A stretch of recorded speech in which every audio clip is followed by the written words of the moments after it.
one concept that your book reinforces, that of total compensation. So that's the transactional returns, and can include pay that's received directly as cash, but also pay for benefits. The cash payments can be base pay, they can be merit pay, they might involve cost of living adjustments and incentives. We'll talk about each of these terms. When we talk about benefits, that might be benefits for retirement, like pensions or medical insurance, or other types of programs that help employees balance the demands of work with their other demands in life. We also can look at relational returns that go beyond the transactional returns, and these are more psychological than financial in nature, through recognition programs and employment security programs and providing employee development or structuring work so that it's something that the employees value doing. These are all things that we can do to create relational returns and compensate employees in a more psychological sense that goes beyond cash compensation.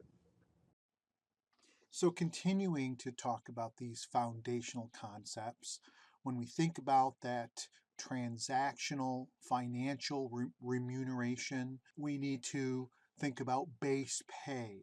This is the cash compensation that is paid for work performed. Generally, this based on the skills necessary for the job. So it's not based on all the skills a person has. It's based on an analysis of the job and the skills and other factors required to do that job. When in the United States, we can often refer to a salary. That's a annual or monthly pay for an employee that is exempt.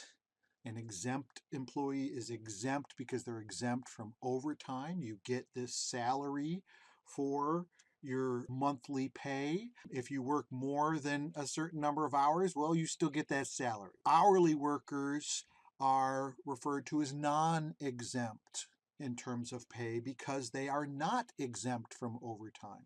If they work more than 40 hours in a week, then they need to receive overtime pay. Exempt means you're salaried, generally managerial. Non-exempt means you're hourly, and if you go over 40 hours a week, you get. Oftentimes we see base pay being adjusted annually or periodically for cost of living adjustments.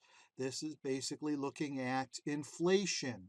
So the amount of goods and services that you can pay for with your salary or your monthly pay changes over time because the value of money changes over time because of inflation. But generally, when we talk about cost of living adjustment, it is pinned generally to the rate of inflation. We also can see base pay adjusted because of merit, because of performance increases. As employees perform at a certain rate, their base pay may be increased. Other times we see merit bonuses. Bonuses are not additions to base pay. They are a one-time lump sum payment that does not permanently affect base. Now, the indirect financial remuneration comes in the form of benefits. Oftentimes, these benefits are different types of insurance. It could be unemployment insurance, it could be retirement insurance, which might take the form of a pension, it might be health insurance. But all of them have a price tag associated with them, and so they're part of what we think of as total compensation and something that we have to financially account for when we are managing compensation. Benefit programs can help employees to manage the demands that they have both at work and in their life. Some of those demands might be related to health care. Some of them might be related to child care. Some of them might be managing transitions in life. Benefits afford a sense of stability for employees to really focus on the work at hand. Sometimes these benefits are given in the form of allowances. Oftentimes we see this in terms of managing expatriates. There might be a housing allowance or a transportation allowance, or in some cases a security allowance. When we will be looking at many different ways and many different contexts in which we manage